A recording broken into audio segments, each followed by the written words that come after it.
Welcome to our action flow video on the active jobs list. The active jobs list keeps track of jobs that have uncompleted key actions or have an amount due. If there is a completed action, it will show with a green check mark. If there is a scheduled action, it will show with a blue schedule.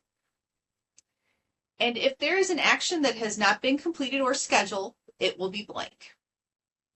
On this example here, you can see that the first three key actions have been completed, and the last action of installed is scheduled but not yet completed.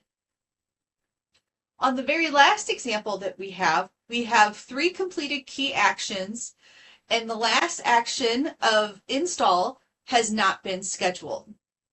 To go to this job, we can click on the blue arrow, and this will take you to the job where you can go ahead and schedule this install. By default, the active jobs list is going to show you jobs that have been accepted and have an amount due. You do have the option to toggle at the top to include jobs not yet accepted and to also include jobs with a zero amount due. You can also choose to change from the icons to dates by clicking on Show Dates. And the dates that are listed will be the dates that these actions have been completed or the dates that they are scheduled for.